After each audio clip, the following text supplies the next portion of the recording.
உண்டாவதாக. அல்லேலூயா அல்லேலூயா. எழுந்து வா. அல்லேலூயா. இந்த பெத்தேல் என்பது அல்லேலூயா அப்பத்தின் வீடு. அல்லேலூயா அல்லேலூயா அல்லேலூயா. அந்த அப்பத்தின் வீடாகிய ஆண்டவரை நோக்கி அல்லேலூயா நன்றியோடு அவரை ஸ்தோத்திரிப்போம், மகிமைப்படுத்துவோம். போகும் இடமெல்லாம் கூட இருந்து காத்துக் கொள்வேன். போகும் இடமெல்லாம் கூட இருந்து காத்துக் கொள்வேன். சொன்னதை செய்து முடிக்கும் வரைக்கும் கைவிட மாட்டேன். சொன்னதை செய்து முடிக்கும் வரைக்கும் கைவிட மாட்டேன். அம்மா தகப்பனே நன்றி நன்றி. அப்பா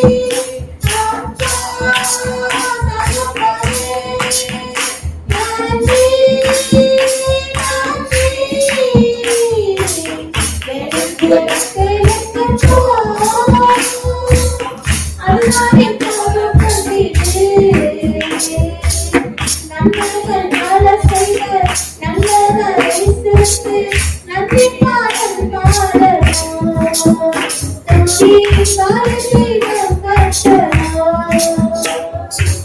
நன்மைகள் பல செய்த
நல்லவரை சுற்றி நன்றி பாடல் பாடலாம்.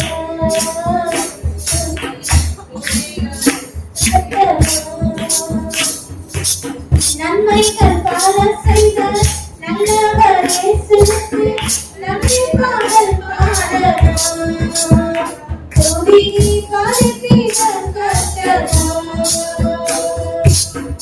எழுந்து எல்லா தீமையும் நீங்களாக்கி என்னை மீட்டீரையா.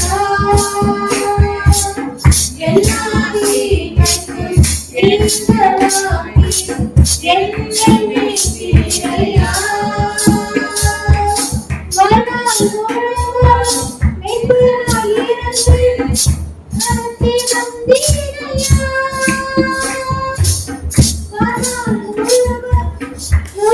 மெய்ப்பனாயிருந்து நடத்தி வந்தீரையா.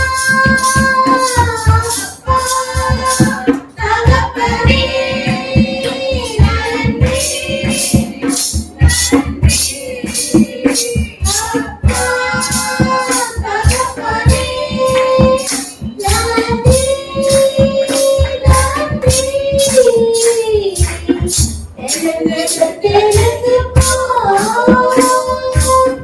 அதுதானே தகப்பனே. நன்மைகள் பல செய்த நல்லவரை சுற்றி நன்றி பாடல் பாடலாம். துதி பாடிப்பீடம் கட்டலாம். நன்றியோடு ஹalleluya ஹalleluya மகிமை செலுத்துகிறப்பா ஹalleluya ஹalleluya தேவன் நீரே மகிமையா நீரே தலை நிற்கிற சகிமாகியே எங்கள் தேவன் நீரே மகிமையா நீரே தலை நிற்கிற சகிமாகியே தலை நிற்கிற சகிமாகியே தலை நிற்கிற சகிமாகியே தகப்பனே தந்தையே தலை நிற்கிற சகிமாகியே தகப்பனே தந்தையே தலை நிற்கிற சகிமாகியே தேவன் நீரே மகிமையா நீரே தலை நிற்கிற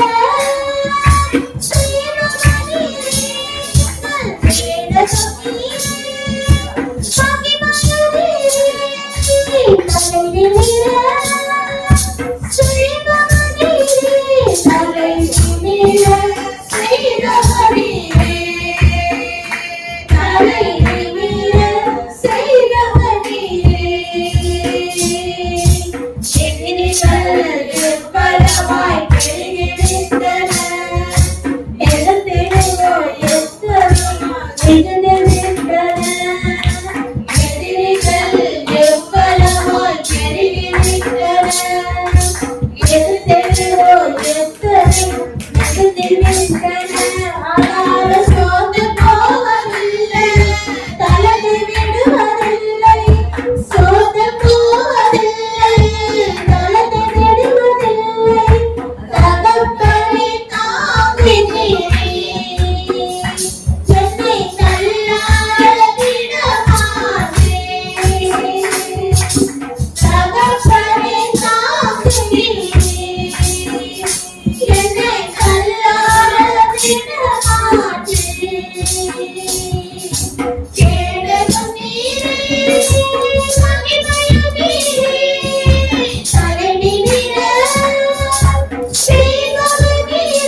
வெட்கப்பட்டு நான் நிற்கிறேன் ஆண்டவரே சொல்லி என்றைக்கு என் தலை வேணுமோ சொல்லி மக்களாய்கிற மகளே மகளே ஆண்டவர் தலையை உயர்த்தக்கூடிய நாள் இருக்கிறது. ஹalleluya ஹalleluya நன்றியோட ஸ்தோத்திரிப்போம். ஹalleluya அழற ஒரு காலம் உண்டு, நகைக்க ஒரு காலம் உண்டு. ஹalleluya ஹalleluya துன்பிக்க ஒரு காலம் உண்டு. ஹalleluya நம்மை சந்தோஷப்படுத்துகிற காலம் உண்டு. தேவன் நம்மை நடத்துவார். ஹalleluya நன்றியோட ஸ்தோத்திரிப்போம். நீரே எங்கள் கேடகம், நீரே எங்கள் பலன், நீரே எங்கள் நம்பிக்கை. ஹalleluya ஹalleluya எங்கள் நம்பிக்கையின் தேவனே, உம்மை நன்றியோடு உம்மை ஸ்தோத்திரிக்கிறோம், மகிமைப்படுத்துகிறோம், மகிமை செலுத்துகிறோம். ஹalleluya ஹalleluya ஹalleluya மகிமை ஸ்தோத்திரம். எங்கள் கண்மலையானவரே, என்னை காக்கும் தெய்வம் நீரே. எங்கள் கண்மலையானவரே, என்னை காக்கும் தெய்வம் நீரே. வல்லமை மாட்சிமை நிறைந்தவரே, மகிமைக்கு பாத்திரரே. வல்லமை மாட்சிமை நிறைந்தவரே, மகிமைக்கு பாத்திரரே.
ஆராதனை உமக்கே. எங்கள் ஆராதனை உமக்கே. ஆராதனை உமக்கே. ஆராதனை உமக்கே. ஆராதனை உமக்கே. எங்கள் ஆராதனை உமக்கே.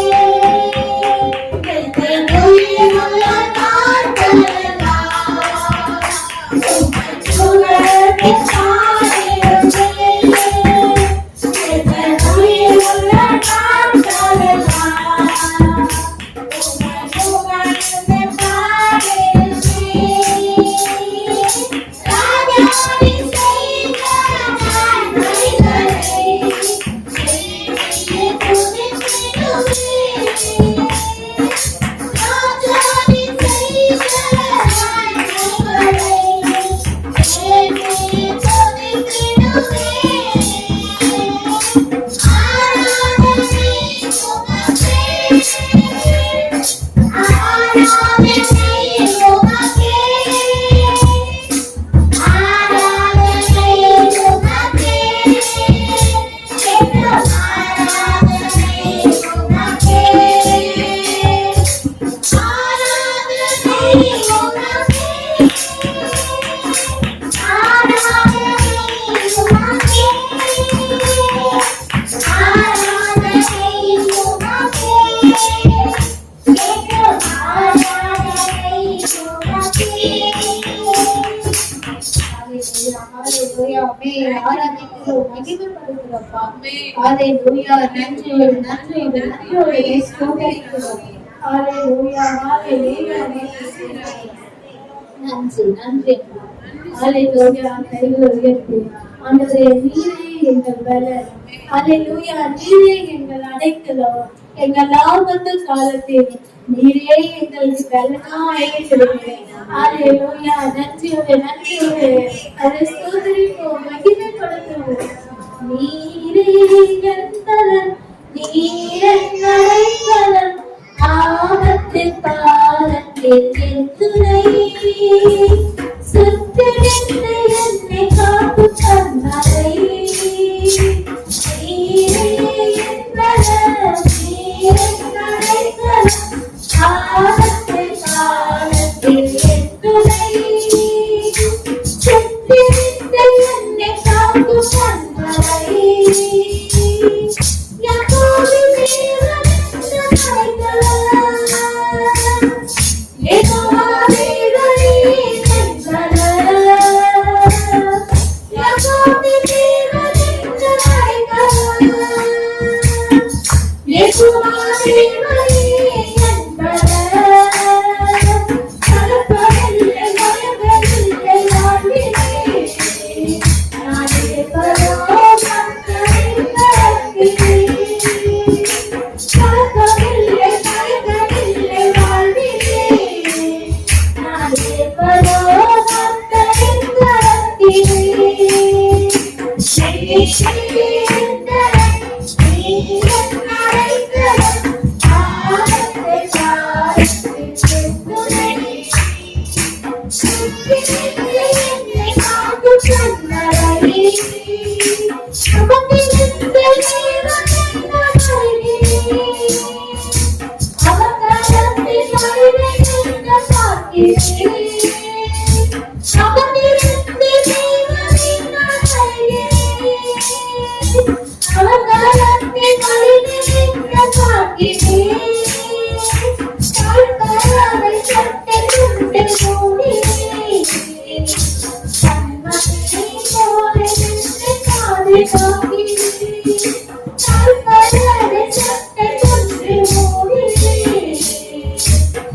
Bye.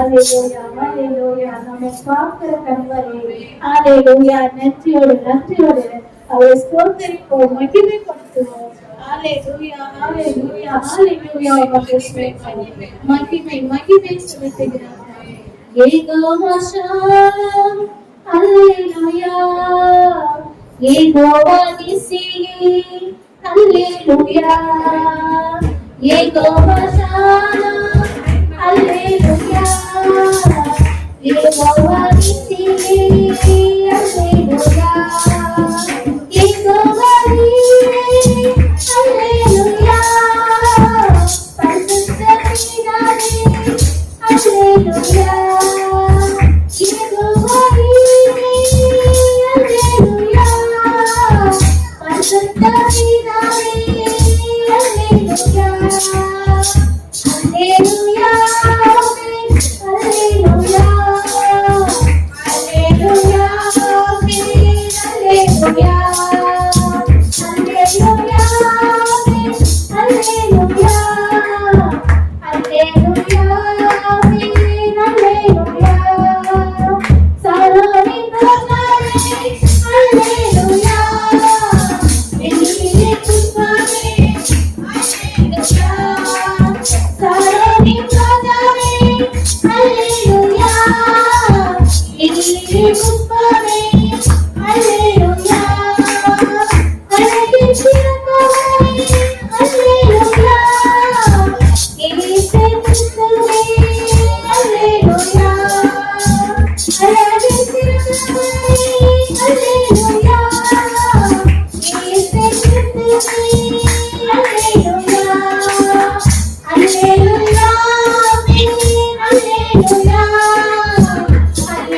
இறக்கங்களுக்காக மனதார நன்றி செலுத்துகிறோம்.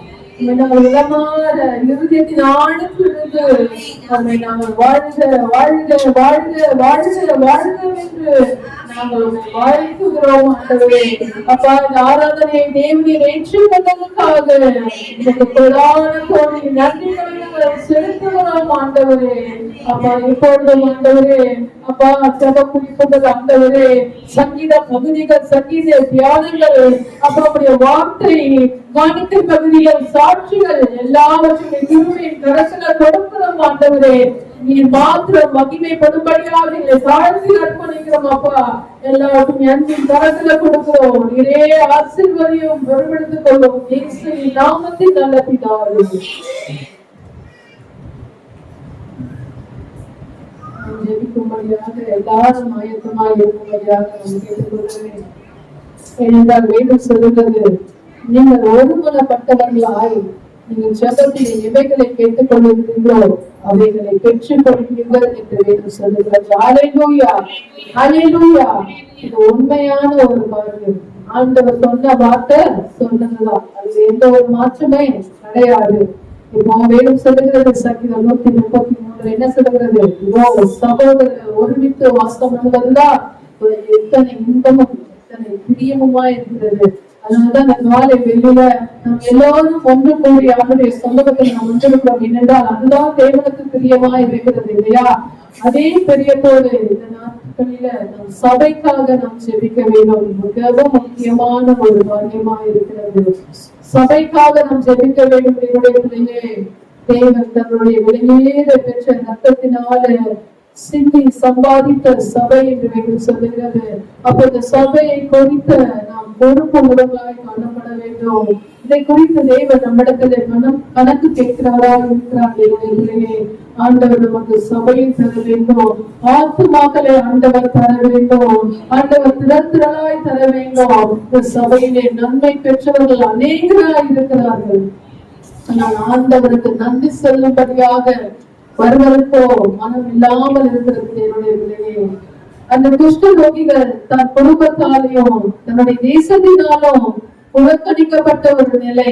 ஆனாலும் ஆண்டவராகிய இயேசு கிறிஸ்து அவர்களை தேடி சென்று அவர்களை குணமாக்கி அநேகரால் புறக்கணிக்கப்பட்டவர்களை அநேகரால் ஏற்றுக்கொள்ளப்பட தக்கதாக ஒரு மனிதனாக ஆண்டவர் மாற்றி தன் குடும்பத்தோடு ஆண்டவர் நினைத்து வைத்தார். ஆனால் எவ்வளவு பெரிய நன்மைகளை ஆண்டவர் செய்திருந்தோம். அந்த நன்மைகளை சொல்லும்படியாக ஒருவர் மாத்திரம்தான் கடந்து வந்தார். தேவசேத்திலேயே இந்த நாட்களிலும் ஆண்டவர் எவ்வளவு நன்மைகளை செய்கிறவராக இருக்கிறார். அதை தான் வேதம் சொல்லுகிறது. அவர் நன்மை செய்கிறவராக உலோகம் எங்கிலும் சுற்றி திரிகிறார் என்று அப்போஸ்தலர் 10:38 நம்முடைய வாழ்க்கையிலும் அவர் நன்மைகளை செய்கிறவராய் இருக்கிறார். ஆனால் இன்று ஆண்டவருடைய நாளா இருக்கிறது, பரிசுத்த நாளா இருக்கிறது. ஆனால் ஆண்டவர் செய்த நன்மைகளை சொல்லுவதற்கோ மனம் இல்லாமல் இருக்கிறார்கள். என்னுடைய பிள்ளையே, இது கடைசி காலமா இருக்கிறது. ஆண்டவருடைய வருகை மிக சமீபமாய் இருக்கிறது. ஆனால் வேதம் சொல்லுகிறது, இந்த நாட்களில் நாம் எப்படிப்பட்டவர்களாய் இருக்கணும்? ஆயத்தமுள்ளவர்களாய் காணப்பட வேண்டும். சபை விழித்திருக்கிறவர்களாய் காணப்பட வேண்டும். சபைக்குள்ளாக காணப்படுகிற இப்படிப்பட்ட விசாரணைகளை ஆண்டவர் எடுத்துக்கொள்ள வேண்டும்.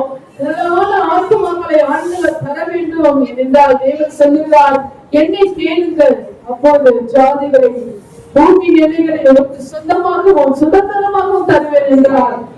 வேதம் சொல்லுகிறது, அவர் பொய் சொல்ல ஒரு மனுஷன் இல்ல, ஒரு மனமாற ஒரு மனபுத்திரனும் இல்ல. அவர் சொல்லியோ செய்யாது இருப்பாரோ, வசனிக்கும் நிறைவேற்றாது இருப்பாரோ. இப்படிப்பட்ட வாக்கு தத்தங்களை ஆண்டவர் வேதத்திலே சொல்லி இருக்கிறார்.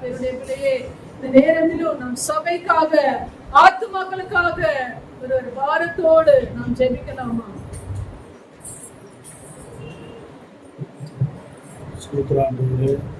தகப்பனையும் நாங்கள் துதிக்கிறோம், சோதரிக்கிறோம், நன்றி செலுத்துகிறோம்.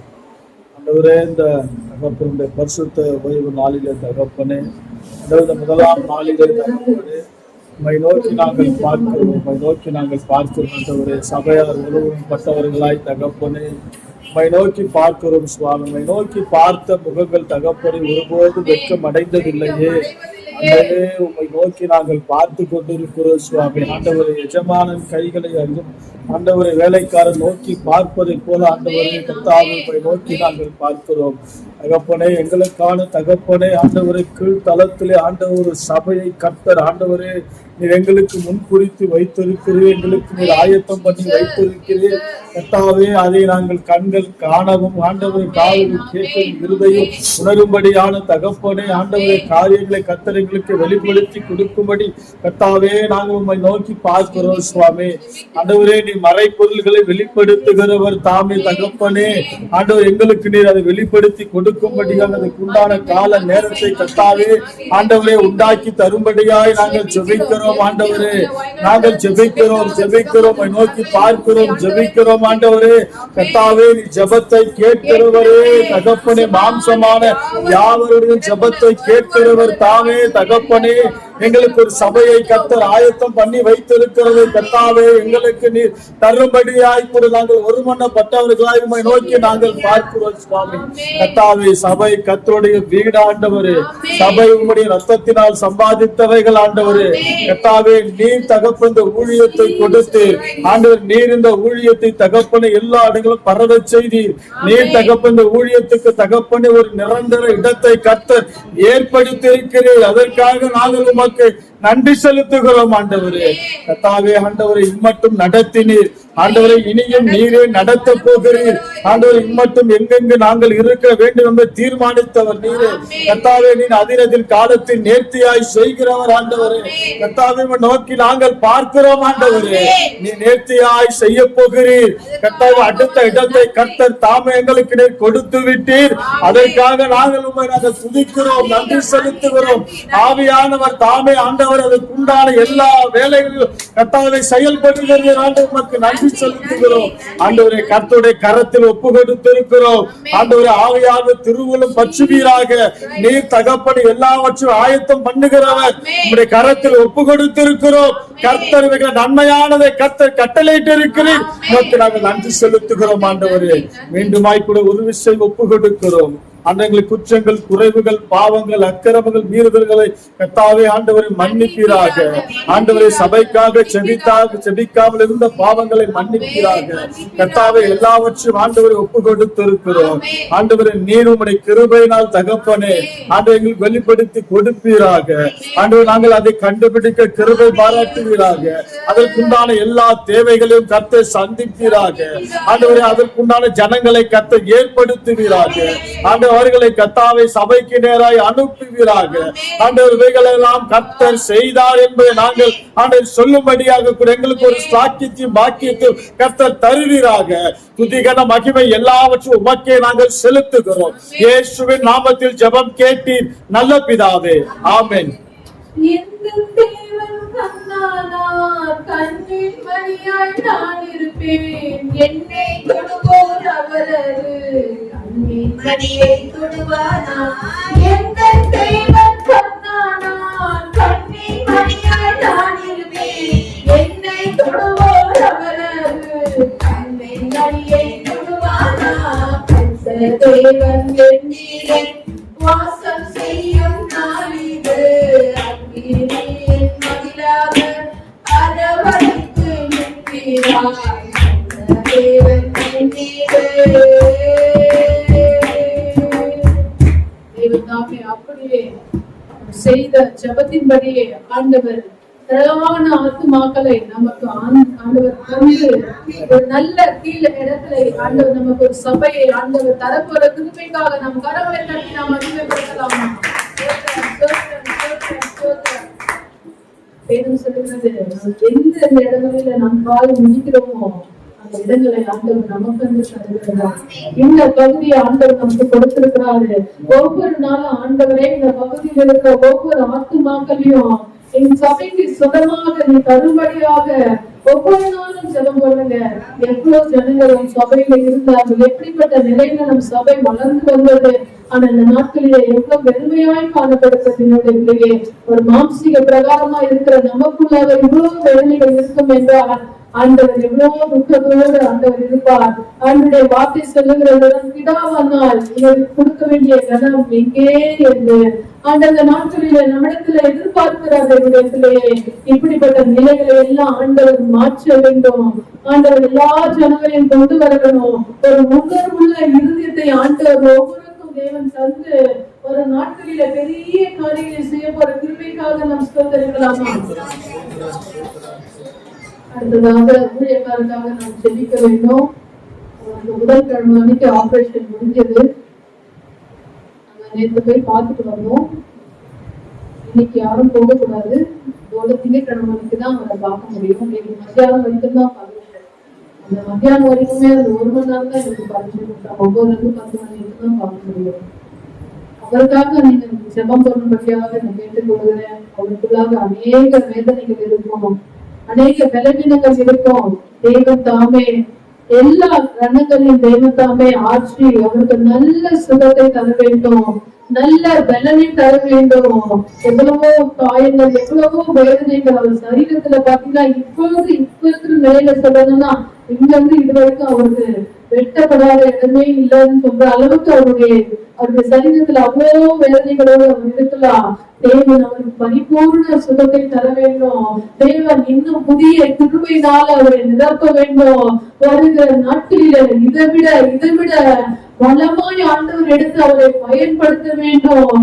எப்படி கழுகு தன் பலன் அடையும்படியாக அது காத்திருக்கிறது போல புதிய புதிய சிறகுகள் முளைக்கும் வரை அது காத்திருக்கும் வரை அது எல்லாம் முளைத்த பிறகு தன்னுடைய முழு பலத்தோடு அது எழுப்பி பறந்து பிரகாசிக்கிறது போல ஆண்டவர் பலமாய் எடுத்து அவரை பயன்படுத்த வேண்டும்.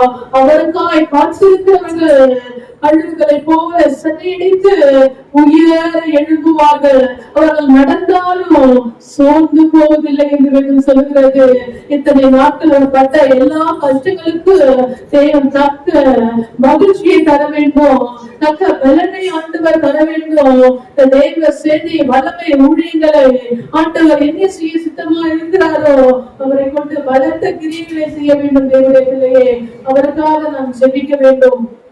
அது மாத்திரம் இல்லாம கடந்த வாரத்துல நம்ம வந்து சித்தப்பாக்காக நம்ம ஜெபித்தோம் இல்லையா? ஏனென்றால் போன வாரம் சனிக்கிழமை வரைக்கும் என்ன சொன்னாங்கன்னா 48 மணி நேரம் டைம் கொடுக்குறோம், 24 மணி நேரம் டைம் கொடுக்குறோம். நம்ம சேர்த்ததுல இருந்து டாக்டர் சொன்ன ஒரே ஒரு காரியம், ஒரு 45 மணி நேரம், ஒரு 24 மணி நேரம் பார்க்கலாம், ஒன்றும் பண்ண முடியாது அப்படின்னா சொல்லிட்டு இருந்தாங்க.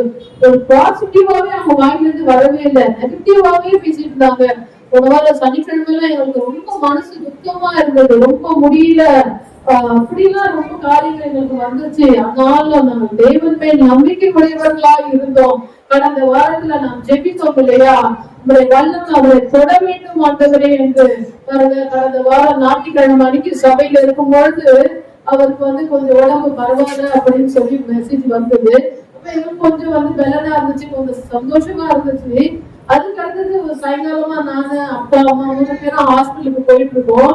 ஹாஸ்பிட்டல் கிட்ட போயிட்டு இருக்கோம். அப்ப அம்மா சொல்றாங்க, ரொம்ப முடியலையா அவருக்கு அப்படின்னு. அப்பா கிட்ட நான் வந்து சொல்லலும் போது எனக்கு ரொம்ப கஷ்டமா இருந்துச்சு. ஆண்டவரே நம்மதான் நம்பி இருக்கிறோம் ஆண்டவரே அப்படின்னு சொல்லிட்டு அந்த மேல எல்லா பாரத்தையும் வைத்து விட்டு நாங்க அந்த மருத்துவமனைக்கு கடந்து போனோம். எல்லா முகத்திலையும் ஒரே சோகம், கண்ணீர், என்ன நடக்குமோ, என்ன டாக்டர் சொல்லுவாரோ, என்ன சூழ்நிலையோ அப்படின்னு ஒரு குழப்பத்தோடதான் எல்லாருமே இருந்தாங்க. சனிக்கிழமை மணிக்கு எங்க அக்கா ஹாஸ்பிட்டலுக்கு போயிட்டு வந்தாங்க. இன்னும் முடியல அப்படின்னு சொன்னதுனால அவங்க போய் பார்த்துட்டு வந்து கூட சொன்னாங்க, அம்மா முகமே வந்து இல்லம்மா, ரொம்ப கண்ணெல்லாம் உள்ள போயிட்டு முகமே ஒரு மாதிரி இருக்குது, பார்க்கவே கஷ்டமா இருக்கு அப்படின்னு சொன்னான். ஞாயிற்றுக்கிழமை அன்னைக்கு நாங்க வந்து போனோம். முதலாவது அப்பாதான் போய் அவர் ஃபர்ஸ்ட் பார்த்துட்டு வந்தாரு. அப்படி எங்க அம்மா போனாங்க. அப்படியே ஒவ்வொருக்கெல்லாம் போக அடுத்தது பாத்தீங்கன்னா நானும் போய் பார்த்துட்டு வந்தேன். ஆனா அவர் வந்து கொஞ்சம் கான்சியன்ஸ், கூப்பிட்டா கண்ணு தந்து பாக்குறாரு, மற்றபடி அவர் பார்க்கல. போன உடனே நிறுவனத்திலே பார்த்த உடனே சிரிச்ச முகமா கொஞ்சம் சிரிச்சார். அதுக்கடுத்து அவர் அப்பா எப்படி இருக்கீங்க அப்படின்னு தலையாட்டினாரு. சரியாயிடும்பா, நல்லா இருப்பீங்க நீங்க அப்படின்னு சொல்லிட்டு அடுத்தது நர்ஸ் கிட்ட எல்லாம் அவருடைய சுகத்தை குறிச்சு என்ன ஏது நம்ம விசாரிக்கும் போது அவங்க வந்து இப்ப இம்ப்ரூவ்மெண்ட் இருக்குது, இப்ப எவ்வளவோ இம்ப்ரூவ்மெண்ட் இருக்குது, சொல்றதை புரிஞ்சுக்கிறாரு, அவர் கொடுக்குற மெடிசன் அவருக்கு ஏத்துக்குது, நாளைக்கு டாக்டர் வந்தாதான் சொல்லுவாங்க அப்படின்னு அவங்க சொல்லும் போது எனக்குள்ள ஒரு உற்சாகம் வந்தது. அதுக்கடுத்து ஒவ்வொருத்தரும் எங்க அக்கா போயிட்டு வந்தாங்க, அவங்க பிள்ளைங்கெல்லாம் போயிட்டு வந்து கண்ணீரோட தான் இருந்தாங்க. ஆனா எல்லாரும் சொன்ன காரியம் ஒண்ணு என்னன்னா, அவர் முகத்துல ஒரு மாற்றத்தை நம்ம பாக்குறோம். நேற்று இருந்த முகம் இன்னைக்கு இல்ல, அந்த முகத்துல ஒரு மாற்றத்தை நாங்க பாக்குறோம். நேற்று ரொம்ப முடியாத மாதிரி இன்னைக்கு முகம் எப்படி இருக்குது, கொஞ்சம் பிரகாசமா இருக்குன்னு சொல்லும் போது எனக்கு ரொம்ப மகிழ்ச்சியா இருந்தது. அப்போ நம்ம அற்பமா இருக்கலாம், நம்ம சொற்பமா இருக்கலாம், ஆனாலும் நாம் ஜெபித்ததை ஆண்டவர் கேட்டிருக்கிறாரு. அடுத்த நாட்கள் ஞாயிற்றுக்கிழமை நாம் ஜெபிக்கும் போது தேவனுடைய வல்லமை அவரை தொட்டிருக்கிறது. அதை எத்தனை பேர் விசுவாசிக்கிறீங்க? கட்டாயமா நான் விசுவாசிக்கிறேன். அந்த ஜபம் தான் அவரை தொட்டு இருக்கிறது, அவருக்கு சுகத்தை கொடுத்திருக்கிறது. சனிக்கிழமை வரைக்கும் முடியாது, எப்ப வேணா என்ன வேணா நடக்கலாம் அப்படிதான் சொன்னாங்க டாக்டர். ஆனா திங்கட்கிழமை வரைக்கு வந்தவங்க என்ன சொன்னாங்கன்னா, இப்ப பரவாயில்ல, நல்லா இருக்காரு, இப்போ பரவாயில்ல அப்படின்னு சொல்லுவாங்க. ரொம்ப ஒரு மகிழ்ச்சி. ஆண்டவருக்கு தான் எல்லா மகிழ்ச்சியும் நான் செலுத்துகிறேன். ஏனென்றால் ஆண்டவர் நம்ம நினைக்கலாம் நம்ம ஒன்றுக்குமே அது உபயோகம் இல்லை, நான் அற்பமா இருக்கிறேன்னு நினைக்கலாம். ஆனா ஆண்டவர் நம்முடைய ஜபத்தை கேட்க அவர் ஆயத்தம் உள்ளவரா இருக்கிறாரு. நம்முடைய ஜபத்துக்கு பதில் தர அவர் பிரியமுள்ளவரா இருக்கிறாரு. என்னுடைய பிள்ளையே, இந்த நாட்களிலும் அவர் நல்ல சரீர சுகத்தோடு இருக்கிறாரு. அவர் ஒரே ஒரு காரியம் என்னன்னா, அந்த காலில் வந்து ரத்தம் ஓட்டம் போகல அப்படின்ட்டு அந்த 2 காலம் அப்படி ரொம்ப வருத்து போன நிலையில நடக்க முடியல. இப்ப சரீரம் ஃபுல்லா பரிபூர்ண சுகம் உண்டாயிட்டு, ஆனா இப்ப காலில் அவருக்கு நடக்க முடியாம அந்த பிளட் சர்க்குலேஷன் வந்தாதான் அவர் நடக்க முடியும், நடக்க 1 மாசம் ஆயிடும் அப்படின்னு சொல்லியிருக்காங்க. நேற்றுதான் டிசைட் பண்ணியிருக்காங்க. இது பெரிய குருவை ஆண்டவருக்கு பெரிய அற்புதமா தான் நான் நினைக்கிறேன். ஆண்டவர் இம்மட்ட நடத்திருக்கிறாரு, இப்பொழுது அவருக்கு ஜீவனை கொடுத்திருக்கிறாரு. இன்னும் புதிய கிருபையினால் அந்த கால்களில் இருக்கிற எல்லா அந்த ரத்த ஓட்டங்கள் போகாதபடி தடைப்பட்டிருக்கிற எல்லா சரீர உறுப்புகள் எல்லாவற்றும் நார்மலா இயங்கும்படியாக சீர்பொருந்தும்படியாக நாம் ஜெபிக்க போகிறோம். அந்த பெரிய அற்புதங்களை அவர் செய்ய போகிறாரு. அவருக்கு ஒரு கவலை, என் கால் இப்படி ஆயிடுச்சு, என்னால நடக்க முடியலையே அப்படின்னு ரொம்ப வருத்தப்படுறாரு. அந்த மட்டும் செய்திருக்கிறார், இனியும் செய்ய வல்லமையுள்ளவரா இருக்கிறார். ஹல்லேலூயா. ஆண்டவர் அப்படியே என்றும் மாறாதவரா இருக்கிறாரு. நம்ம நோக்கி கூப்பிடுற யாருக்கும் அவர் என்ன பண்ணுறாரு, இன்னும் அற்புதங்களை செய்கிற தேவனா இருக்கிறார். இந்த நேரத்திலும் உங்களுக்காக நாம் ஜெபிக்கலாம். எவ்வளவோ பேர் வியாதியா இருக்கிறாங்க, எவ்வளவோ பேர் கஷ்டத்துல இருக்காங்க, எவ்வளவோ பேர் மரண போராட்டத்துல வாழ்ந்து கொண்டுதான் இருக்கிறார்கள். ஆனால் ஆண்டவர் அப்பாவாக இருக்கிறார். அவர் நம்மை நோக்கி கூப்பிடுகிற யாவருக்கும் சுகம் தருகிற தேவனா இருக்கிறார். என்னுடைய பிள்ளையே, வியாதியஸ்தருக்காகவும் நம்முடைய ஊழியக்காரருக்காகவும் நாம் ஜெபிக்கலாமா?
செய்திடுங்க, அதிசயம் நடத்திடுங்க, நூற்றுக்கு நூறு உம்மையே நான் நம்பிடுவேன். அற்புதம் செய்திடுங்க, அதிசயம் நடத்திடுங்க. மனிதர்கள் முன்பாக தலை குனிந்து போகாமல் உதவி செய்திடுங்க, உயர்த்தி வச்சிடுங்க. மனிதர்கள் முன்பாக தலை குனிந்து போகாமல் உதவி செய்திடுங்க, உயர்த்தி வச்சிடுங்க. உம்மைத்தான் நான் நம்பியிருக்கிறேன். அற்புதங்கள் எனக்கு செய்யுங்கப்பா. உம்மைத்தான் நான் நம்பியிருக்கிறேன். அற்புதங்கள் எனக்கு செய்யுங்கப்பா. என் நம்பிக்கையே உமக்கு ஸ்தோத்திரம். என் புகலிடமே உமக்கு ஸ்தோத்திரம். என் நம்பிக்கையே உமக்கு ஸ்தோத்திரம். என் புகலிடமே உமக்கு ஸ்தோத்திரம். உம்மைத்தான் நான் நம்பியிருக்கிறேன். அற்புதங்கள் எனக்கு செய்யுங்கப்பா. உம்மைத்தான் நான் நம்பியிருக்கிறேன். அற்புதங்கள் எனக்கு செய்யுங்கப்பா. அற்புதங்களை செய்ய தேவன் நம்முடைய ஆண்டவராக இயேசு கிறிஸ்து பெரிய அற்புதங்களை ஆண்டவர் செய்ய பரிபூர்ண சுகத்தை கொடுத்து ஆண்டவர் மீண்டும் வளமையா எடுத்து நிறுத்த போற கிருபைக்காக நாம் ஸ்தோத்திரிக்கலாமா? சங்கீதம் 90ஆம் அதிகாரம் 15ஆம் வசனத்துல மோசே ஜெபிக்கிறார். தேவரே, என்னை சிறுமைப்படுத்தின நாட்களுக்கும் நான் ஒரு துன்பத்தை கண்ட வருஷங்களுக்கும் சரியாய் எங்களை மகிழ்ச்சிக்குள்ளாக்கும் என்று அந்த ஜபத்தின்படியே ஆண்டவர் இவர்கள் நாட்கள் எவ்வளவோ பாடுகள், எவ்வளவோ கஷ்டங்கள், ஆனாலும் இனி வருகிற நாட்கள் ஒரு மகிழ்ச்சியின் நாட்களாக, ஒரு பெரிய ஒரு மன மகிழ்ச்சியின் நாட்களாக ஆண்டவர் அவரை நடத்தி நன்மையினால் அவரை திருப்தியாக்கி எல்லா கிருபைகளையும் எல்லா நன்மைகளையும் எல்லாருடைய வரங்களினாலும் ஆண்டவர் நிரப்பி பயன்படுத்த போற கிருபைக்காக ஸ்தோத்திரிக்கலாமா? ஸ்தோத்திரம், ஸ்தோத்திரம், ஸ்தோத்திரம். வியாதியா இருக்கிற ஒவ்வொரு மேலும் தேவனுடைய வல்லமை இறக்கி ஒவ்வொருக்கும் ஆண்டவர் பரிபூர்ண சுகத்தை தர வேண்டும். எவ்வளவோ வியாதிகள், சொல்ல முடியாத வியாதிகள் எவ்வளவோ பேர் இருக்கிறாங்க. ஒவ்வொரு நாளும் நாமும் பலவீனங்களுக்கு மத்தியில கடந்து வருகிறோம். ஆனாலும் பல வருடங்களாக, பல மாதங்களாக அந்த பலவீனத்தில் இருக்கிற ஜனங்களுக்காக ஒவ்வொரு நாளும் ஜெபிக்க வேண்டும். ஆண்டவர் கட்டாயமா இப்படிப்பட்ட வியாதியில் இருக்கிற ஜனங்களுக்கு ஆண்டவர் பரிபூர்ண சுகத்தை தேவன் தரப்போற திருமைக்காக ஸ்தோத்திரிக்கலாமா? ஸ்தோத்திரம், ஸ்தோத்திரம், ஸ்தோத்திரம், ஸ்தோத்திரம். அடுத்ததாக தேசத்திற்காக நாம் ஜெபிக்க வேண்டும். எவ்வளவோ ஜனங்கள் இருக்கிறாங்க. ஆண்டவர் தன்னுடைய ரத்தத்தை நமக்கு மாத்திரம் அல்ல, எல்லாருக்காக அவர் சிந்திருக்கிறார். எல்லாரும் ரட்சிக்கப்படுவதற்காக தான் அவர் உலகத்துல மனுஷனாக பிறந்திருக்கிறாரு.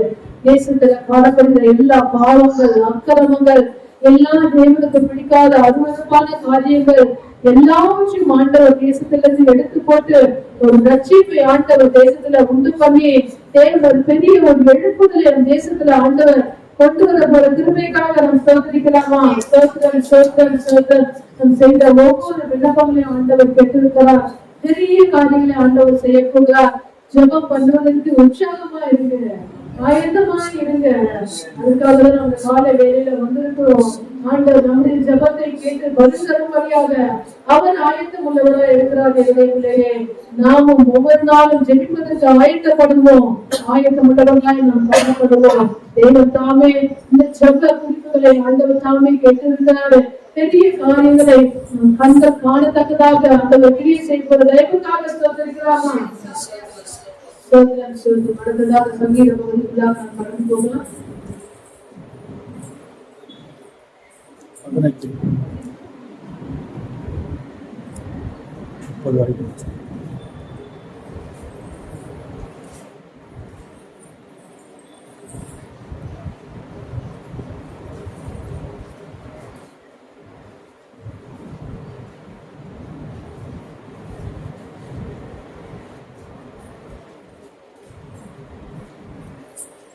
சங்கீதம் 18 எல்லாரும் எடுத்துக்கோங்க.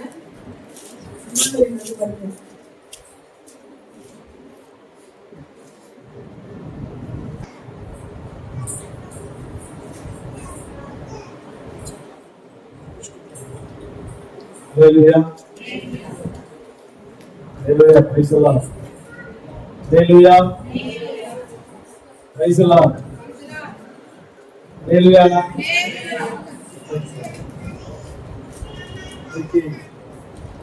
தியானிக்க போகிற வசனம் அதற்கு முன்பாக ஒரு ஜெபம். அதாவது உம் கிருபையும் சக்தியும் நிறைந்த நல்ல தகப்பனே, நாங்கள் உங்களை துதிக்கிறோம், ஸ்தோத்திரிக்கிறோம், நன்றி செலுத்துகிறோம். கர்த்தாவே, சாக்கியத்தையும் பாக்கியத்தையும் தேவன் கொடுத்தீர், அதற்காக உமக்கு நன்றி. ஆண்டவரே, பேசுவதெல்லாம் நீங்கள் அல்ல, உங்களுக்குள் இருக்கிற பரிசுத்த ஆவியானவர்கள் எழுதியிருக்கிறது. ஆண்டவரே, நீர் தகப்பன் என்னோடும் அனைத்து ஜனத்தோடும் கர்த்தர் பேசுகிறாக. எல்லாவற்றையும் கர்த்தர் கருத்து பலப்படுத்தி ஆசீர்வதிக்கிறேன். நல்ல பிதாவே, ஆமென். ஹல்லேலூயா.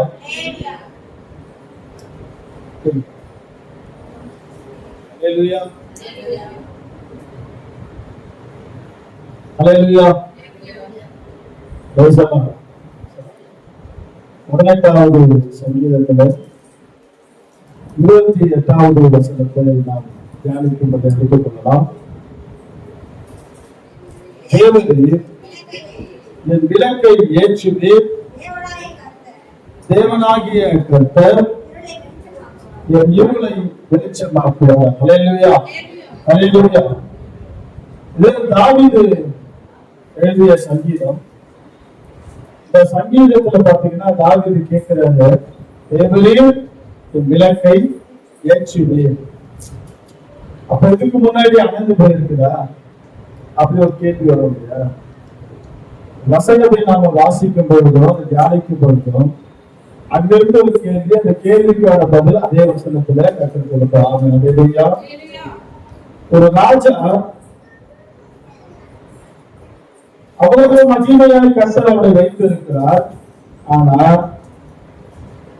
அவன் சொல்றான், தேவரே விளக்கை ஏற்று. ஆமென். ஹல்லேலூயா. ஏன்னா அவனுக்கு ஒரு விஷயம் புரிஞ்சிருக்குது, தன் வாழ்க்கையில இருக்கக்கூடிய இருளை நீக்கணும்னா தன்னால எதுவும் செய்து கொள்ள முடியாது. ஒரு ராஜா கிட்ட சகல வல்லமையும் சகல திறமைகளும் சகல ஆட்களும் சகல பொருளும் பொருளும் எல்லாமே இருக்கும் இல்லையா? ஆனா அவன் பாருங்க, அவன் கேட்கிறான், தனக்கிட்ட எல்லாம் இருக்குது என்பதை அவன் அறிந்தும் கூட அந்த வாழ்க்கையை வெளிச்சமாக மாற்றிக் கொள்ளக்கூடிய திறன் தன்னிடத்துல இல்லை அப்படி என்பதை உணர்ந்து தேவனிடத்துல என்ன பண்றான்? தேவனே விளக்கை ஏற்றியே. விளக்கு அப்படின்றதுக்கு வேதத்துல பல பல பொருளை இதுக்கு பொருளா கொடுத்துருக்காங்க. ஆனா அதுக்கு முன்னாடி பாத்தீங்கன்னா நம்ம அன்றாடம் நம்ம சந்திக்கக்கூடிய பார்க்கக்கூடிய ஒரு விஷயத்த உங்களுக்கு விளக்கணும் நான் விரும்புறேன். ஒரு புதுசா ஒரு துணி கடை திறக்கிறாங்க, இல்ல புதுசா ஒரு கடையை திறக்கிறாங்கன்னு வச்சுக்கோங்க. நீங்க கடை திறப்ப எல்லாம் பார்த்துருக்கீங்களா? போயிருக்கீங்களா? கடை திறப்ப போயிருக்கீங்களா? என்ன பண்ணுவாங்க? ரிப்பேர் கட் பண்ணுவாங்க. அப்புறம் விளக்கு எடுத்துருவாங்க. பார்த்துருக்கீங்களா? ஏற்றுவாங்க. பார்த்துருக்கீங்களா? ஒரு பெரிய திட்டத்தை தொடங்கணும் அப்படின்னா என்ன பண்ணுவாங்க? ரிப்பேர் கட் பண்ணி அந்த திட்டத்தை தொடங்கி இருக்கிறதுக்கு விளக்கு ஏற்றுவாங்க. அதுதானே? ஹல்லேலூயா. ஒரு விளக்கு ஒரு காரியத்தை தொடங்கிறதுக்கு என்ன பண்ணுவாங்க? ஒரு விளக்கு ஏற்றுவாங்க. புதுசா ஒரு காரியம் தொடங்க போறோம், இந்த காரியம் சக்சஸ்ஃபுல்லா முடிக்கணும், நமக்கு தொடர்ந்து நடக்கணும், நல்ல ஒரு வியாபாரம் நடக்கணும். ஒரு புதிய தொடக்கத்தின் அடையாளமா இந்த விளக்கை ஏற்றுவதை என்ன பண்றாங்க? உலகத்துல இருக்கிறவங்க நம்ம அதுவும் இந்த வேதத்துல இருந்து இங்க இருந்து நம்ம வந்திருந்தாங்க. ஆமென். ஹல்லேலூயா. அதே போல பாத்தீங்கன்னா இந்த விளக்கை ஏற்றக்கூடிய ஒரு தேவன் தான் என்பதற்கு ஒரு அடையாளம் என்னன்னா அவர்தான் 7 பொன் கொத்துகளுக்கு மத்தியில் என்ன பண்றாரு? விளாதி கொண்டிருக்கிறவர். அவர் விளக்குகள் நடுவில் இருக்கிறவர். ஆமென். அல்லேலூயா. ஆமென். அல்லேலூயா. இது ஒரு துவக்கத்தை கொடுக்கிறது. இந்த விளக்கை ஏற்றுவதற்கு ஒரு துவக்கத்தை கொடுப்பதற்கு ஒரு அடையாளம் என்ன பண்ணுது இருக்குது. அப்போ இதுவரைக்கும் தாவீது ஓடி வந்தது, வென்றது, சாதித்தது எல்லாம் ஒரு பக்கம் இருக்க, அவன் மீண்டும் ஒரு துவக்கத்தை விரும்புகிறான் என்பதுதான் என்ன பண்றான். அல்லேலூயா. நம்ம வாழ்க்கையிலும் கூட ஒவ்வொரு நாட்டில கடந்து வந்திருக்கோம், எத்தனையோ ஆண்டுகள் தான் பண்ணிட்டு அந்த பூமியில வாழ்ந்து இருக்கிறோம். ஆனா தேவன் இன்றைக்கு உங்களுக்கு ஒன்று சொல்லுகிறார், உங்கள் வாழ்க்கையில் ஒரு துவக்கத்தை கட்ட என்ன பண்ணுகிறார். ஆமென். அல்லேலூயா. உண்டாக்க போகிறார். ஆமென். அல்லேலூயா. நீங்க விசுவாசித்தீங்கன்னா நிச்சயமா இந்த நாளில் இருந்து கர்த்தர் உங்களுக்கு ஒரு துவக்கத்தை உண்டாக்க போகிறார். இதுவரைக்கும் நம்ம பட்ட கஷ்டம், இதுவரைக்கும் நம்ம பட்ட அவமானம், இந்த போராட்டம், வியாதி, பலவீனங்கள் எல்லாம் எவ்வளவோ இருக்கும். ஆனா ஆண்டவர் இன்னைக்கு சொல்றாரு, உங்களுக்கு ஒரு துவக்கத்தை நான் உண்டு பண்ண போகிறேன். அல்லேலூயா. எவ்வளவு ஏக்கங்கள் இருக்கும் இல்லையா, நமக்கு எவ்வளவு தேவைகள் இருக்கும், தோல்விகள் இருக்கும் இல்லையா, எவ்வளவு ஒரு தொழிலை பண்ணிருப்போம், இன்னும் ஒரு முன்னேற்றம் இல்லையே அப்படிங்கிற ஒரு கவலை இருக்கும். படிக்கிற பிள்ளைங்களுக்கு இன்னும் நம்ம இன்னும் ஞானத்துல பெருசா வளர்க்கலையே அப்படின்னு இருக்கலாம். குடும்பத்துல ஒரு பெரிய முன்னேற்றம் இல்லையே, ரொம்ப வருஷமா இப்படி ஏதாவது போயிட்டு இருக்கு வாழ்க்கை அப்படின்னு இருக்கலாம். ஆனா கர்த்தர் எனக்கு சொல்லுகிறார், விளக்கை கற்றல் ஏற்றுவார். ஆமென். அல்லேலூயா. அல்லேலூயா. ரெண்டாவது சொல்றாரு பாருங்க, தேவரீர் என் விளக்கை ஏற்றுவீர், என் இருளை வெளிச்சமாக்குவீர். அல்லேலூயா.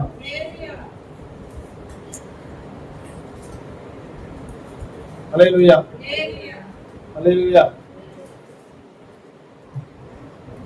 அல்லேலூயா. இருள் என்ன பண்ணுவாரா? அதே அவங்ககிட்டயே ஒப்பு கொடுத்துறான். விளக்கு நீங்க தான் ஏற்றணும், இருளை வெளிச்சமாக்கணும். விளக்கை ஏற்றுன்னு சொல்றாரு. ரெண்டாவது சொல்றாரு, வாழ்க்கையில் ஒரு இருள் இருக்கிறதுல அவன் உணர்வு போது சொல்றான், இருளை வெளிச்சமாய் மாற்றிக்கலாம். அல்லேலூயா. வெளிச்சத்துக்கு பாத்தீங்கன்னா வேதத்துல அநேக அதுக்கு இணையா சொல்லக்கூடிய பொருள்கள் உண்டு. ஆமென். அல்லேலூயா. அதை பற்றிதான் நாம என்ன பண்ண போறோம், தியானிக்க போறோம். அதே போல பாத்தீங்கன்னா வேதத்துல நீதிமொழிகள் 6ஆம் அதிகாரம் 23ஆம் வசனத்துல பாருங்க. நீதிமொழிகள் 6:23.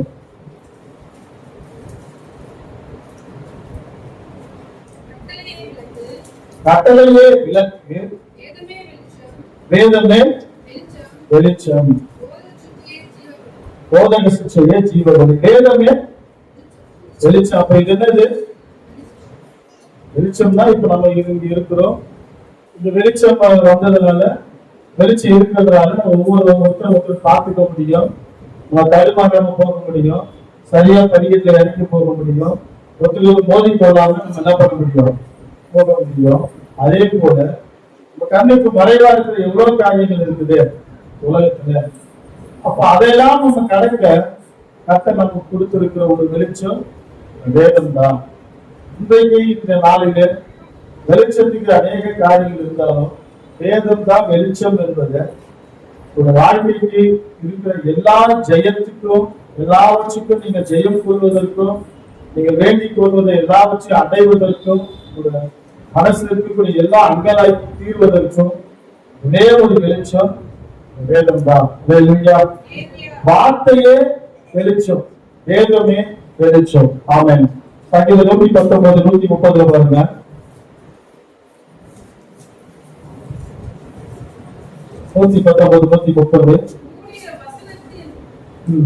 வசனத்தின் பிரசித்தம் வெளிச்சம் தந்து பேதைகளை உணர்வுள்ளவனாகும். வசனம் என்ன பண்ணுதான்? வெளிச்சத்தை கொடுக்குதான். ஆமென். அல்லேலூயா. அதே போல சங்கீதம் 119 105 பாருங்க. இந்த வசனம் என் கால்களுக்கு தீபமும் பாதைக்கு வெளிச்சமா இருக்கிறது. இந்த வார்த்தை வாழ்க்கை இருக்கிற இருவுகளை என்ன பண்ணிடும், நீக்கிடும். ஆமென். அல்லேலூயா. அல்லேலூயா. உங்களுக்கு அந்த வெளிச்சத்தை கொடுக்கும். இருள இருக்கக்கூடிய எந்தெந்த காரியங்கள் நமக்கு இருளா இருக்கிறதோ, வாழ்க்கையில தேவையான எல்லா நிலையான வெற்றியும், வாழ்க்கையில தேவை எல்லாத்துக்கும் ஆரோக்கியம் எல்லாவற்றுக்கும் வார்த்தை போதும். ஆமென். அல்லேலூயா. வெளிச்சம் எப்பயுமே மகிழ்ச்சி. ஆமென். இருள் எப்பயுமே ஒரு பயத்தையே நமக்கு என்ன பண்ணணும், கொடுக்கும். ஒரு சின்ன தீக்குச்சி வெளிச்சம், அந்த வெளிச்சம் என்ன பண்ற, இருள வெளியே அனுப்பி விடும். ஆமென். அல்லேலூயா. அல்லேலூயா. அதே போல பாருங்க, ஆண்டவராகிய இயேசு கிறிஸ்துவ வேதம் வெளிச்சமா என்ன பண்ணுது, காண்பிக்குது. ஏசாயா தீர்க்கதரிசன புத்தகம், ஏசாயா 9ஆம் அதிகாரம் 2வது வசனம் பாருங்க.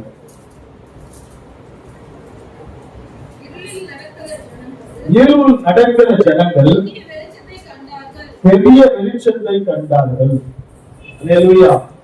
பெரிய யாரை குறிச்சு பேசுற அப்படின்னா, ஆண்டவராகிய இயேசு கிறிஸ்துவை குறித்து என்ன பண்ணுது, ஒரு வெளிச்சமாய் நமக்கு என்ன பண்ணாரா, பாவ இருள இருந்த நமக்கு, சாப இருள இருந்த நமக்கு, வியாதியின் படுக்கையில் இருந்தவனுக்கு வெளிச்சமா என்ன பண்ணார், அவர் வந்தார். ஆமென். அல்லேலூயா.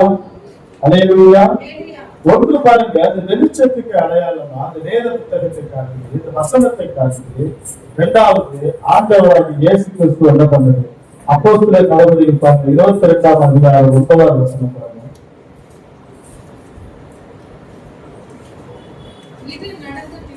இது நடந்த பின்பு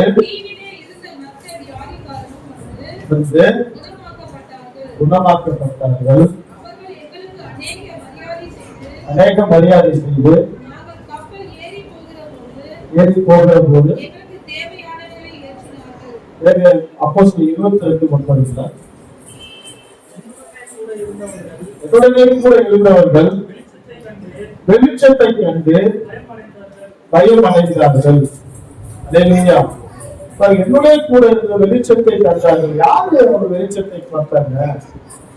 தேவன் தான் வெளிச்சமா இருக்கிறார். ஆமென். அல்லேலூயா. அந்த தேவன் அவரோடு கூட இருந்தபடியினாலே மற்றவர்கள் அந்த வெளிச்சம் என்ன, உங்களுக்குள்ள இருக்கக்கூடிய தேவனுடைய வார்த்தையின் தேவன் தான். அல்லேலூயா. அதே போல பாருங்க, ஏசாயா 63 பாருங்க, ஏசாயா 63, வெளிச்சத்தில் ஜாதிகளும் ராஜாக்களும் நடந்து வருவார்கள். அல்லேலூயா. அல்லேலூயா. இயேசுவே தேவனே வெளிச்சம் என்பதற்கு இந்த வசனங்கள் எல்லாம் என்ன பண்ணுது, ஆதாரமா இருக்கிறது. அல்லேலூயா. அதே போல ஏசாயா 60:19 பாருங்க, ஏசாயா 60:20 பாருங்க. இராமல் பிரகாசியாமலும் கர்த்தரே உங்களுக்கு நித்திய வெளிச்சமா இருப்பாங்க. அதே போல 60:20 பாருங்க, அஸ்தமிப்பதும் இல்லை, சந்திரன் மறைவதும் இல்லை, கர்த்தரே நித்திய வெளிச்சமா இருப்பார். மீகா 7:8 பாருங்க, மீகா 7:8,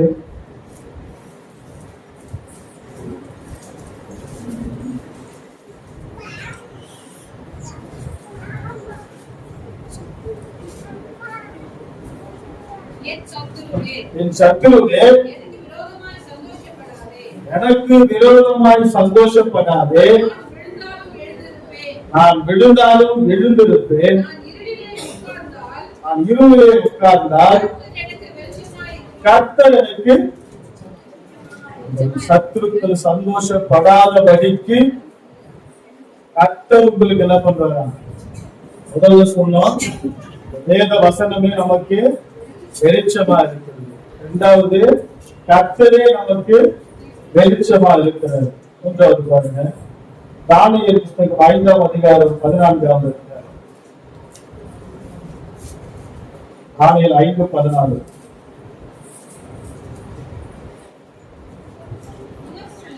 உனக்குள்ளே தேவனுடைய ஆவி உண்டென்றும் வெளிச்சமும் புத்தியும் விசேஷித்த ஞானமும் உன்னிடத்தில் காணப்பட்டதென்றும் உன்னை குறித்து கேள்விப்பட்டேன். அத பாருங்க, தேவனுடைய ஆவி. இரண்டாவது பாத்தீங்கன்னா வெளிச்சம், புத்தி. நீங்க நோட் பண்ணி பாருங்க. முதல்ல தேவன் யாருன்னா தானியேல். தானியேலை குறிச்சு என்ன பண்றாங்க, பேசுறாங்க. தானியேலை குறிச்சு ராஜா கிட்ட வந்து சொல்றாங்க. ராஜா வந்து கூப்பிட்டு என்ன பண்றாரு, உன்னிடத்துல என்ன இருக்கா, தேவனுடைய ஆவி இருக்குதா, ரெண்டாவது வெளிச்சம் இருக்குதா, மூணாவது புத்தி இருக்குதா. இந்த வெளிச்சம் பாருங்க, 5:12 மேல இருக்கிற பகுதியை வாசிக்கிறாங்க. 5:12 ராஜாவினால் பெயரிடப்பட்ட அந்த தானியேலுக்கு சொப்பனங்களை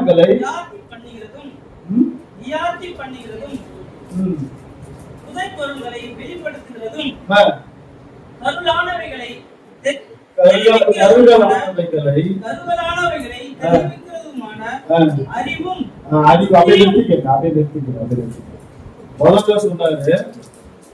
முதல்ல அவர் தேவனுடைய ஆவி இடத்துல இருந்தது, இரண்டாவது வெளிச்சம், மூணாவது புத்தி இருந்தது, விசேஷித்த ஞானம் இருந்தது. இப்ப இந்த மேற்பகுதியில பாருங்க, அந்த வெளிச்சத்துக்கான அர்த்தத்தை நீங்க அதை புரிஞ்சுக்க முடியும். இப்ப அந்த மறைவானதுல இருந்து இருக்கும் பாருங்க, அது ஒரு வாசிங்க. அதுல தான் 5:12 மறைவானதை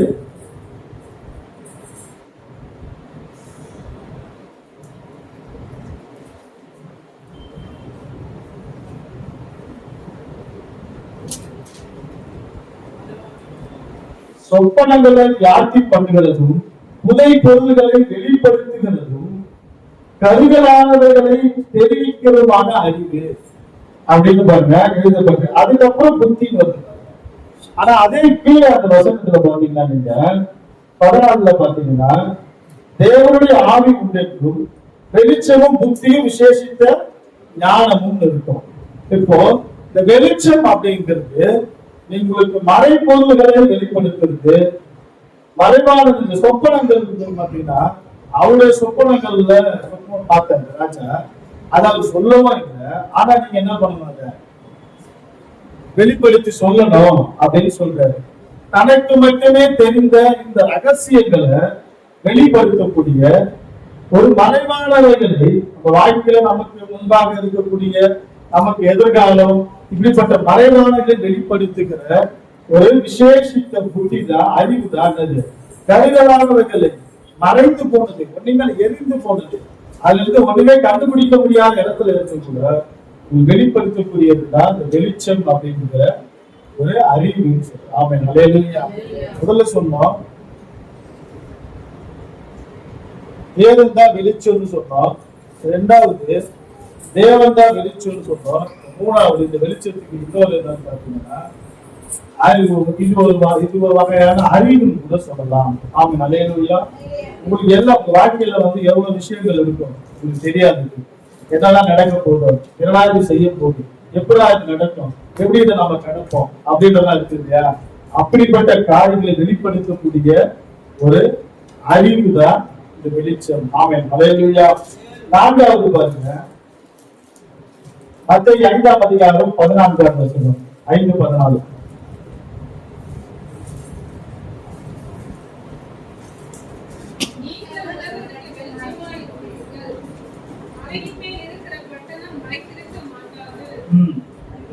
நீங்க யாரா இருக்கீங்களா? நாம யாரா இருக்கிறோமா? தேவன் வெளிச்சமா இருந்தாரு.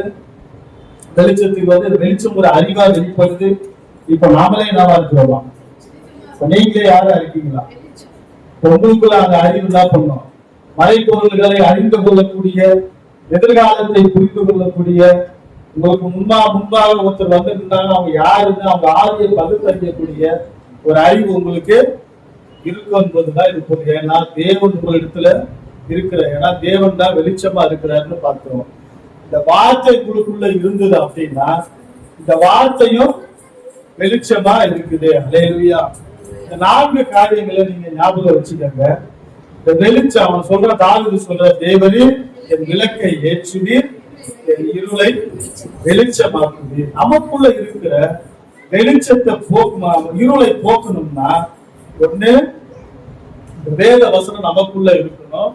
ரெண்டாவது, இந்த வேத வசனமாகிய தேவன் பரிசுத்த ஆவியானவர் நமக்குள்ள இருக்கிறாரு. மூன்றாவது, இந்த வேத மற்றவர்களை புரிந்து கொள்ளக்கூடிய இந்த வெளிச்சம் உங்களுக்குள்ள வரும் பொழுது எல்லாவற்றையும் அறிந்து கொள்ளக்கூடிய அறிவு உங்களுக்குள்ள இருக்கும். அந்த அறிவு ஏன் அப்படின்னா, எதிர்காலத்துல நீங்க நம்மள என்ன பண்ணிக்க கூடாது, இருள் அடைந்து விடாத படிக்கு நாம வெளிச்சமா தொடர்ந்து இருக்கிறதுக்கு என்ன பண்ணணும், இந்த அறிவு நமக்கு இருக்கும்.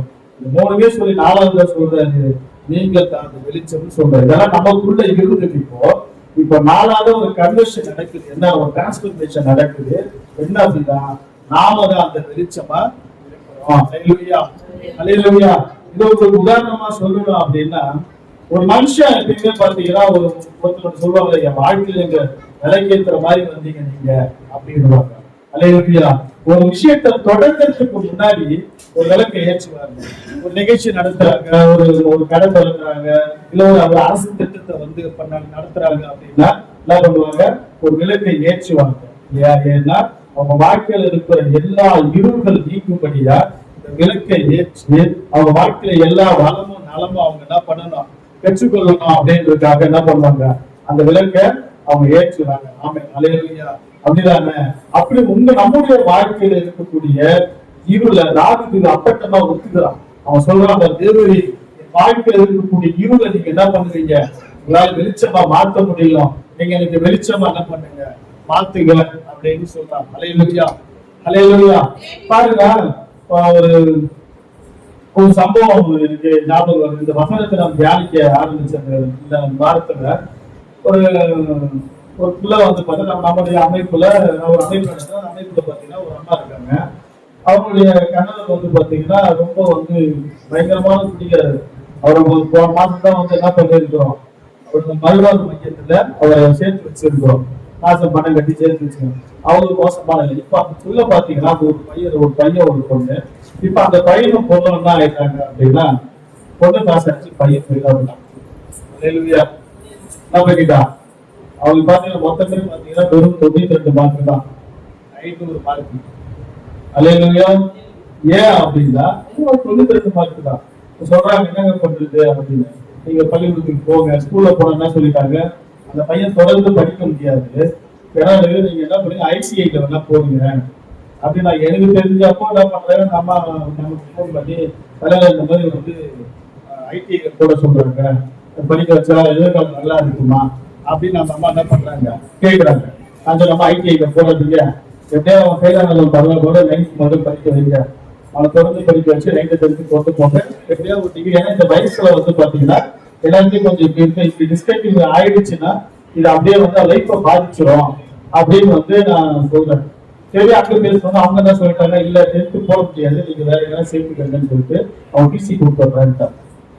நம்ம சொல்ல எனக்கு தோணுச்சு அப்படின்னா, அந்த பையனை விட்டுட்டோம்னா அவ்வளவுதான், இதோட லைஃப் இதாகிடும், ஒரு வாழ்க்கை இதாகிடும், அவ்வளவுதான் முடிச்சுது. ஏன்னா அவங்க அப்பா இல்ல, அவங்க அப்பா பாத்தீங்கன்னா அவங்க சேர்த்து வச்சிருக்கிறதுனால மறுவாழ்வு ஆயிடுச்சு. அவங்க வேலை இருக்கிறதா உங்க படிப்பதில் என் கூட அவர் காட்டு என் கூட வாங்க சொல்லி, ஏன்னா ஏற்கனவே அந்த பையனை காட்டு சொல்லி கூப்பிட்டு போயிட்டு வந்துதான் இருப்பார். கூப்பிட்டு வாங்க சொல்லிட்டாருன்னா அவன் வாழ்க்கையே என்ன போயிடும், அதோட முடிஞ்சு போயிடும். அப்போ அவன் வாழ்க்கையை நான் யார் மனசுல சொல்லிச்சுன்னா, புள்ளோட வாழ்க்கை விட்டவன வீணா போயிடுது அப்படின்னு சொல்லிட்டு, அப்போ அவங்களே சொல்றாங்க, ஹாஸ்டல்ல தங்கியவனா படிக்க வைக்கலாமான்னு கேட்கிறாங்க. தாராளமா பண்ணுங்க அப்படின்னு சொல்லிட்டு, நான் ஒரு ஹாஸ்டல் கேட்டு வச்சுக்கிறோம், அங்க கூட ஆள் இல்லை, நீங்க வேற என்ன பண்ணுறீங்க, சரி வாங்க போலாம் அப்படின்னு சொல்லி என் மனசுல உடனே தான் தோணுச்சு. எப்படியாவது இந்த பையனை என்ன பண்ணிட்டோம், ஒரு 10th +1 +2 படிச்சுட்டு அப்படி மேல ஏறிட்டானா, ஒரு டிகிரியை வாங்கிட்டானா ஓரளவுக்கு. ஏன்னா அவங்க அப்பா 4வது, அவங்க அம்மா பாத்தீங்கன்னா 8வது டிஸ்கண்டினியூ. அவங்க குடும்பத்துல யாருமே என்ன கிடையாது. ஒருவேளை எக்ஸாம் போயிட்டாங்கன்னா இனி இவங்க குடும்பத்துல இருந்து அடுத்து இவங்க நிறுவனமாகி அவங்களுக்கு ஒரு புள்ள பிறந்து அவங்களுக்கு ஒரு 15, 16, 17 வயசு வரைக்கும் என்ன பண்ணணும். அப்போ இன்னைக்கு நம்ம இந்த பிள்ளையோட வாழ்க்கையை விட்டுட்டு என்ன பண்ண முடியாது, ஆகாது அப்படின்னு சொல்லிட்டு நான் என்ன பண்ணேன், சரி நீங்க வாங்க நம்ம போலாம் அப்படின்னு சொல்லிட்டு அவங்க எனக்கு முதல்ல வாழ்க்கை என்ன பண்ணிருக்கோம், கை குட்டி விட்டுருக்கோம். நம்ம இன்னைக்கு ஒரு நாள் வேலை போகுது, இன்னைக்கு ஒரு நாள் வருமானம் போகுது, இன்னைக்கு ஒரு நாள் பணம் போகுதுன்னு பார்த்தோம்னா எப்படியே வாழ்க்கையை போயிடுங்க அப்படின்னு சொல்லிட்டு நாங்க போயிட்டோம். இங்க எல்லாம் போயிட்டோம், இங்க 16வது கிட்ட போயிட்டோம்.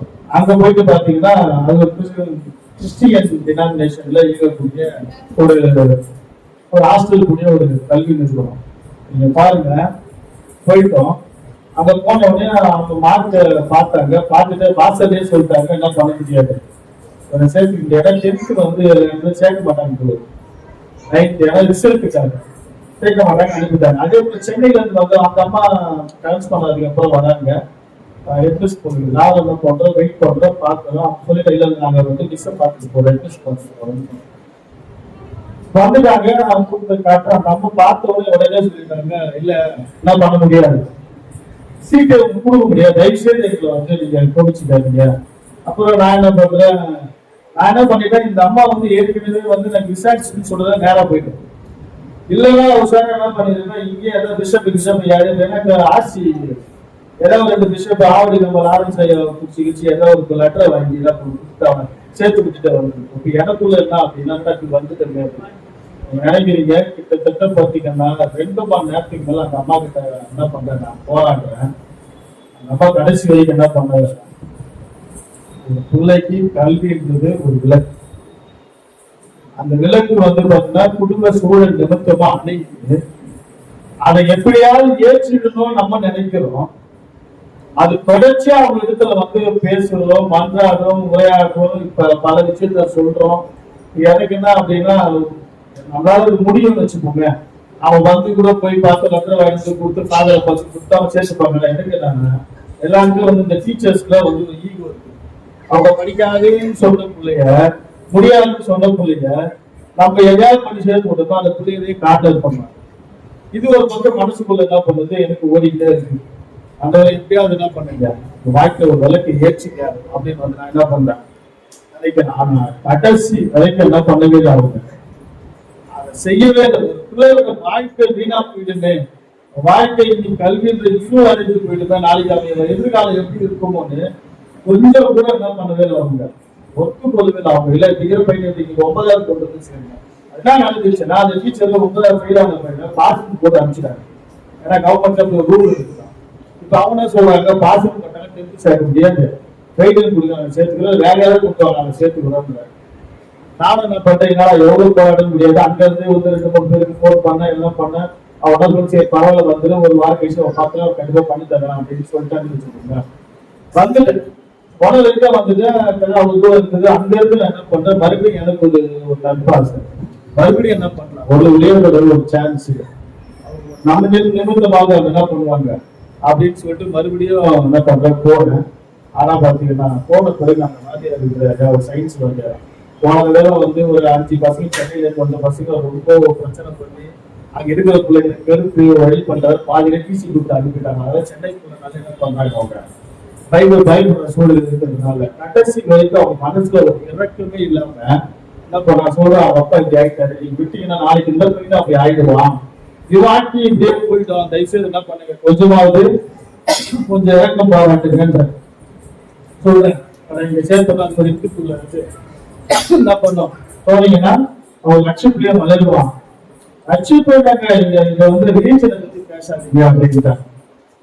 இலக்கமே உருவான ஒரு டினாமினேஷன் நம்ம வந்து கிறிஸ்டியானிட்டி.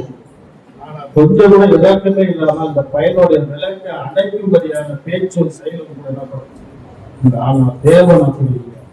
நாம தாவிக்கு சொன்ன மாதிரி நாம என்ன பண்றோம், தேவனே நீங்க என்ன பண்ணுங்க இருளை வெளிச்சமாக்க. மனுஷன் ஒரு நாளும் ஒருத்தருடைய இருள் என்ன பண்ண முடியாது, வெளிச்சம் இறுதியா என்ன பண்ணிட்டோம், கட்டளத்துல ஜெபம் பண்ணி விட்டு கிளம்பிட்டோம். அதுக்கப்புறம் சொன்னாங்க வேலூர்ல ஒரு இடமோ ஊட்டுப்பட்ட ஒரு இடமோ இருக்குது. அப்படி இல்லைன்னா இடத்துல என்ன பண்ண இந்த பையனை என்ன பண்ணுங்க. அது 2 பாஸ்டர் தான் அவங்க சொன்னாங்க கண்டிப்பா நம்ம பிள்ளைக்கு ஏதாவது வெளியே பண்ணிடலாம். அப்படி இல்லைன்னா அதே ஸ்கூல்ல வந்து 10th பொதுப்படியா டிபிஐல இருந்து பேசுறதுக்கு உண்டான வேலையும் பார்த்து வச்சுட்டேன். எதுக்கு சொல்றேன் அப்படின்னா, எனக்கு இந்த வசனத்தை தியானிக்கும் போது அங்க இருந்து அந்த காலகட்டத்தை பார்க்கும்போது நான் உங்களை 2 கையெழுத்து கொடுக்குறேன். தயவு செய்து என்ன பண்ணுங்க, பிள்ளையோட வாழ்க்கையை கொஞ்சம் நினைச்சு பாருங்க. எவ்வளவு பணமே இவன் குடும்பத்தை ஒரு பட்டதாரி ஆபத்துக்கான வாய்ப்பு இருக்குது. இன்னொரு 20 வருஷம் தாண்டி போயிடும். இவங்க சூழல் எப்படியா இருக்குன்னு பாருங்க. கொஞ்சம் கூட இலக்கமே இல்லாம இது மேல்மருவத்தூர்ல இருக்கக்கூடிய ஒரு கிறிஸ்டியன் டினாமினேஷன் தான். இது ஒரு சூழல் தான் சொல்றாங்க ரிசல்ட் இல்ல, அப்படின்னு சொல்றாரு. இது நடக்கிறதே எதுக்கு, நான் மிஷினரியா வந்ததே எதுக்கு அப்படின்னா, இருள்ல இருக்கக்கூடிய ஜனங்களுக்கு இயேசு என்கிற வெளிச்சத்தை காட்டணும் அப்படின்னு தான் என்ன பண்ணாங்க, இங்க வந்தாங்க. ஒரு நிலைகள் எல்லாம் காலப்போக்கில் என்னவா மாறி இருக்குது பாருங்க. தேவன் அப்படி கிடையாது, அவர் இருளை வெளிச்சமாக்குகிறவர். ஆமென், அல்லேலூயா. அதே போல இன்னொரு விஷயத்தை ஒரு சொல்லிக்கொள்ள முடிச்சு நான் விரும்புறேன். ரெண்டாவது பாத்தீங்கன்னா, மறைப்பொருள்கள், அவங்க எல்லாமே ஒண்ணு சொல்லிட்டேன், மறைப்பொருள்களை வெளிப்படுத்துகிறது இந்த வெளிச்சம். ஆமென், அல்லேலூயா. ஒரு நாள் பாத்தீங்கன்னா ஒரு ட்ரெயின்ல நான் வந்துட்டே இருக்கிறேன், ஒரு யோசனை எனக்குள்ள ஓடிக்கிட்டே இருக்குது. ஒரு பிரேயர் நடந்திருக்குது, ஐயா பார்க்கலான்னு போறேன். ஐயா வந்து என்ன பண்றது, ஆமீன் கூட வந்தியான்னு கேட்கிறாரு. இல்ல இப்பதான் வேலை முடிஞ்சதான் வந்துட்டேன் அப்படின்னா, அதுக்காக வந்து கூப்பிட்டு என் தலைமையில கைய வச்சாரு. உனக்குதான் கவலை அப்படின்னாரு. ஏன் நகையை பத்தியே கவலைப்படுத்துவாரு அப்படின்னாரு. ஏன்னா நான் நகையை பத்தி தான் கவலைப்படுத்துவேன். எங்க அம்மா கிட்ட ஒரு நகையை வாங்கி வச்சிருந்தேன். அப்போ அந்த காலத்துல ரொம்ப வருஷத்துக்கு முன்னாடி சத்தியாத்திரத்துல நடந்த பிரேயர் அப்பதான் அங்க போவாங்க. நான் நகை எங்க அம்மா கேட்க ஆரம்பிச்சிட்டாங்க. ஒரு தங்கச்சி ஒரு ஆர்வம் நினைக்கிறேன், அது கேட்க ஆரம்பிச்சா அப்புறம் வீடு கொண்டு வச்சுக்கோங்க கேட்க ஆரம்பிச்சிட்டாங்க. அதை பத்தியே அந்த ட்ரெயின்ல நான் சிந்திச்சுக்கிட்டே வரேன். வந்தவுடனே நேரா நிக்கிறாரு, சாப்பிட்டு சாப்பிட போக முடியாது வரைக்கும் தலைய நீட்டு அவர் என்ன பண்ணாருன்னா, ஏன் அதை பத்தி நீங்க நகையை பத்தி நினைச்சுக்கிறாரு. ஒரு மனுஷனுக்குள்ள இருக்கிறத என்ன பண்ண முடியும், கடவுளால் மட்டும்தான். யாருக்கு தெரியும் ஒரு மனுஷனுக்குள்ள இருக்கிற கடவுளால் மட்டும்தான் அறிந்து கொள்ள முடியும்னு சொல்லுவாங்க. அப்பேற்பட்ட ஊழியக்காரர் நமக்கு உண்டு. அல்லேலூயா. அப்பேற்பட்ட ஆவியும் அப்பேற்பட்ட தேவனும் அப்பேற்பட்ட வெளிச்சமும் உள்ள ஊழியக்காரர் நமக்கு. இது ஏன் உங்களுக்கு எப்பயுமே வந்து ஐயாவோட கனெக்ட் பண்ணி சொல்றது வழக்கம் அப்படின்னா, இது ஒன்றும் வந்து புத்தகத்தில் நம்ம வந்து வேதத்துல மட்டும் வாசிச்சு எங்கோ நடந்த விஷயம், இது வந்து நம்மளால முடியாது அப்படின்றது கிடையாது அப்படின்றதுக்கு இது கிடையாது. புரியுதுங்களா? இது என்னதான், இது நம்மளாலையும் முடியும் என்பதை என்ன பண்றது. அல்லேலூயா, அல்லேலூயா. அவ்வளவுதான். அதே மாதிரி பாத்தீங்கன்னா இந்த வெளிச்சம் நமக்குள்ள இருக்குது. வெளிச்சத்துக்கு பாத்தீங்கன்னா பரிசுத்தத்தை குறிச்சும் ஒரு காரியம் இருக்குது. அல்லேலூயா. நாமளே வெளிச்சம் பண்ணாரு. இந்த பரிசுத்தம், இந்த வெளிச்சம் நமக்குள்ள இருந்து நம்ம விலகி விடாதபடிக்கு நாம என்ன பண்ணணும், எச்சரிக்கை. லூக்கா 11:35 பாருங்க. லூக்கா 11:35.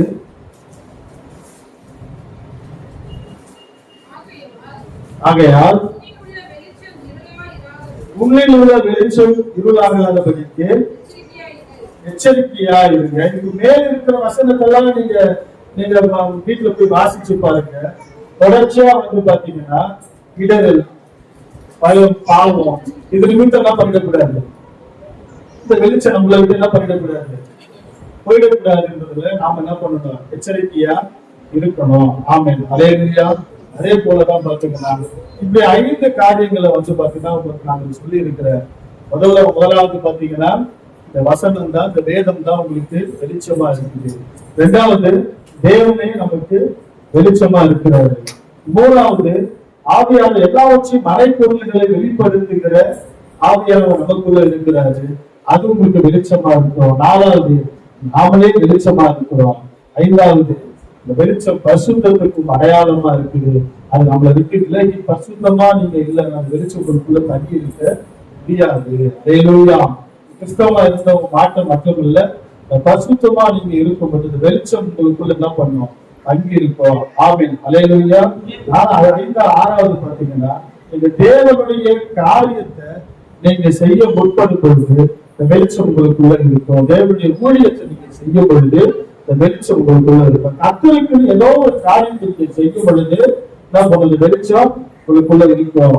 அப்ப நீங்க செய்யும் பொழுது நீங்க இயற்கை அடைச்சிடலாம். கர்த்தருடைய வேலையை செய்கிற உங்களிடத்துல இந்த வெளிச்சம் இருக்குது.